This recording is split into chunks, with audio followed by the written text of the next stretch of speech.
Welcome, ladies and gentlemen, to your Section 7.4 note guide. This will be a Part A video about logarithms and logarithmic functions. Down here are our objectives. We're going to first learn how to graph a logarithm, then we'll evaluate logarithms, and then we'll rewrite them from logarithmic form to exponential form, and back and forth, actually. Notice that they are bringing exponents into here, and really that's the gist of what a logarithm, or there's a relationship, I should say, to exponentials, and it says it right here. Logarithmic functions are inverses of exponential functions. Now, what does that mean to be an inverse function? Well, that is where last semester, inverses, you would have talked about how an inverse is where you switch x and y values. So all it means is that every x value for the one function is now the y for the other, and vice versa. And you know what's really, really interesting is then when you graph an inverse against the original, the graphs will reflect across the y equals x axis, or line, I should say. So let me just write that here because that's really important. So the graphs reflect across y equals x.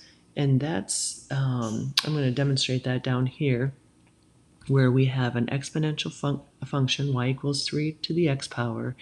And then over here, notice I'm calling it a logarithmic function, and instead of it being y equals 3 to the x, it's x equals 3 to the y. So we literally just changed the y to x and the x to y.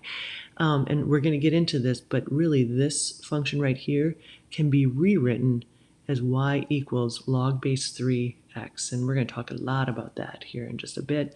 But let me first just kind of get this idea of what an inverse is so that you can kind of at least see visually what they are, what a logarithm is, and a function anyway, and kind of connect it from there.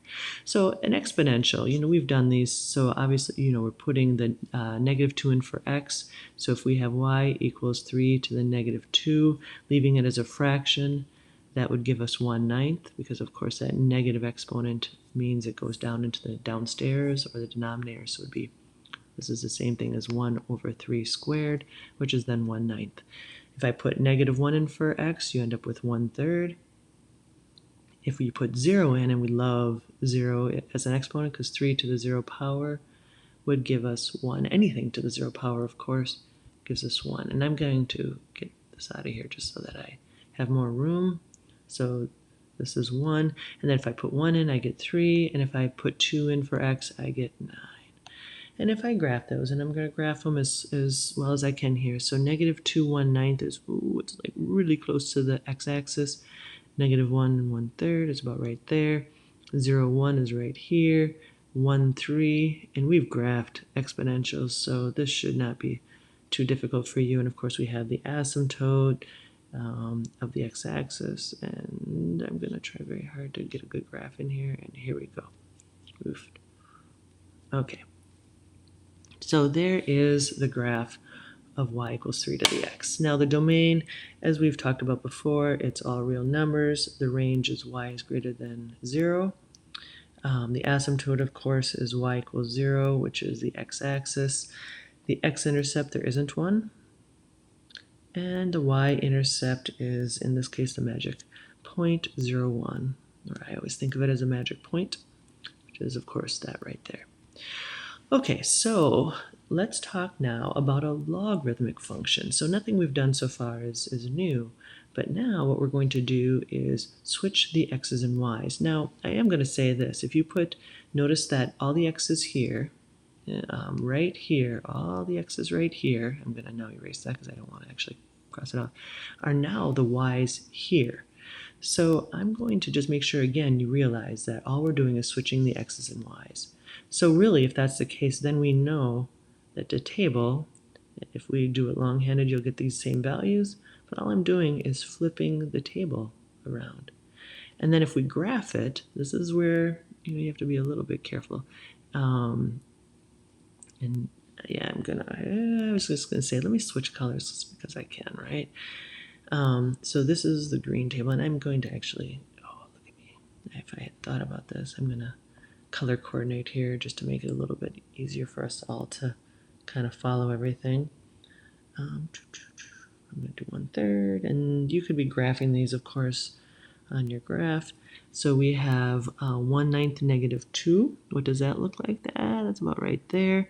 1/3 on the x-axis, down 1 is going to be about right there. 1, 0 is there. 3, 1 is right here, and 9, 2 is up there. Now I'm going to do a nice curve through this. Yeah, sorry about the noise effects. There we go. And I'm going to now graph the point or the line y equals x. And y equals x has a y-intercept of 0, so 0, 0, and it has a slope of 1. So the line y equals x is this line right here. I know there's a way of doing a fancy line on this, but another day, right? Okay, so y equals x is right there. And notice, if you were to fold this graph right on that line y equals x, the purple graph and the green graph would overlap, which is the definition, of course, of an inverse. So it is reflecting or mirror image over the line y equals x. Now, we could even do one better. If you look down here, the domain, I'm going to switch it back to green so we have everything. Actually, let me just do this first. Green. The domain is not anymore all real numbers. It's making sense from 0 and greater. So really, the domain is x is greater than 0.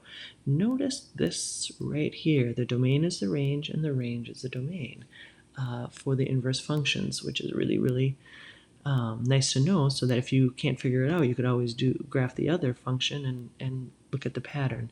The range is where y makes sense. That's going to be all real numbers. The asymptote isn't y equals 0, it's x equals 0. Now it's the y-axis.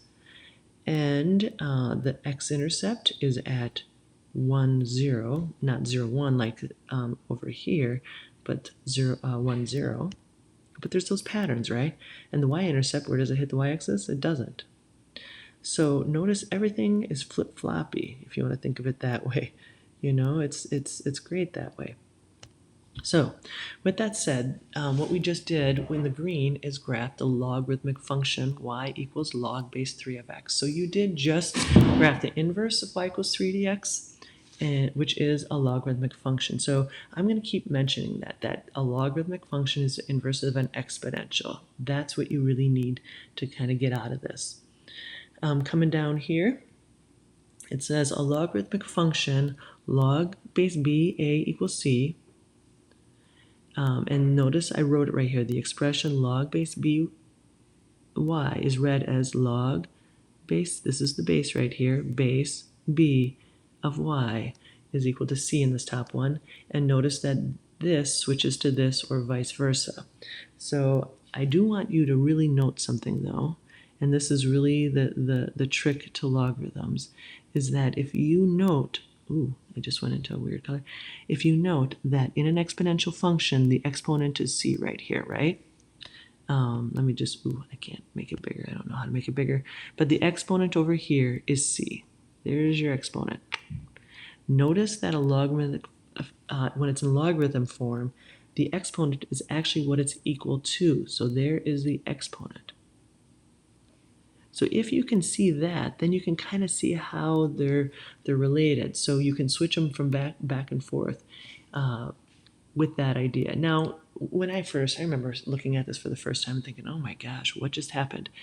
We're going to be doing these a lot, switching it back and forth. So in a very short amount of time, you're going to be like, oh, okay. So if you're just trying to see this pattern, that's great. But just know that we're going to have lots of examples down below. So just kind of bear with me here. So let's kind of go back to graphing, and then we'll get into actually evaluating logarithms. So let me just kind of make sure that you're seeing it all. It says graph f of x equals log base 5 of x. So I want to graph this. And then I want to graph the inverse of that. label the important characteristics of each graph. So I do want to say, if you've never seen this notation, that does mean inverse.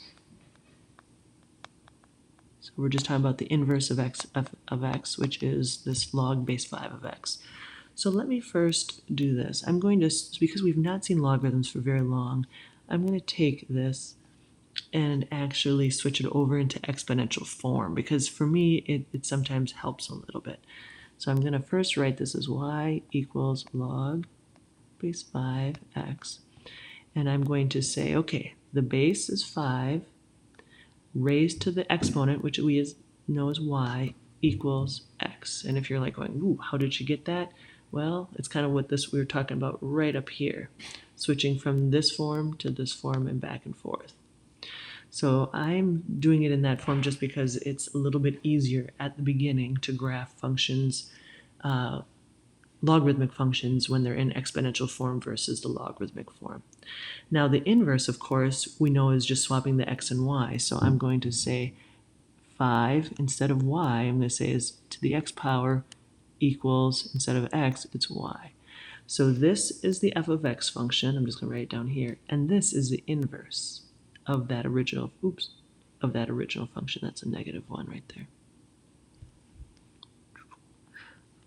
Okay, so now I'm going to just tell you this. What I find, just like what we did earlier, find is using -2 to 2 tends to work the best. Of course, you can change it. It's not set in stone.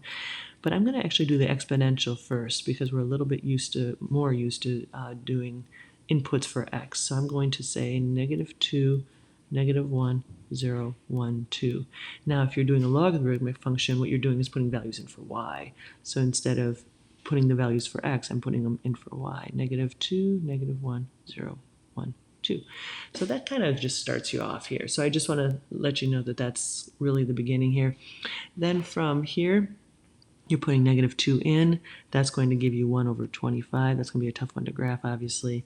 You put -1, you get 1/5. 0, of course, is 1. And then we have 5. And then we have 25. And you know what? We don't even need to think about this. We can just put the values that we found over there for x in for y over here, because they are inverses. And inverse is really just switching the x and y's around. Okay, so again, I should have color-coded. This one will be the green one. So I'm going to graph that one first. So -2 on the y, 1/25 was about right there. 1/5, -1. And you know, the graphs all kind of look similar, just like the exponentials that we did last section. So notice we've got a nice logarithmic function, although I probably can do better. Sorry, you guys. I just what I don't want it to look like is that it's, these styluses are, I want it to look like it's going closer and closer to the asymptote. And then the inverse, let's graph that. Actually, you know what I'm going to do? I'm going to do that line y equals x first, because you know what?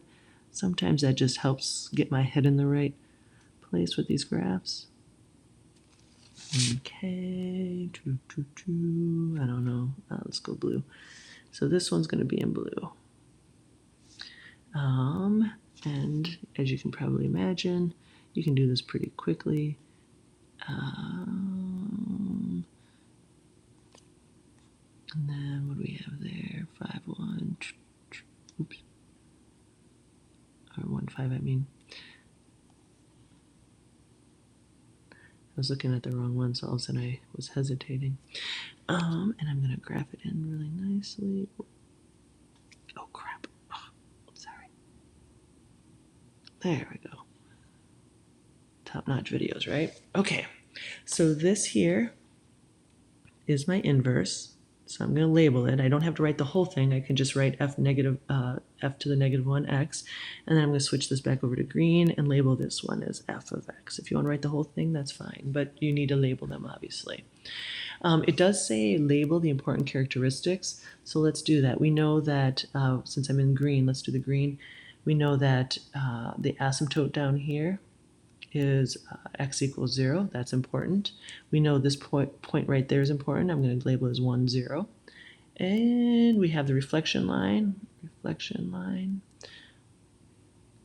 And then I'm going to switch it over to blue and do the characteristics of my inverse, which we know the asymptote y equals 0 is important.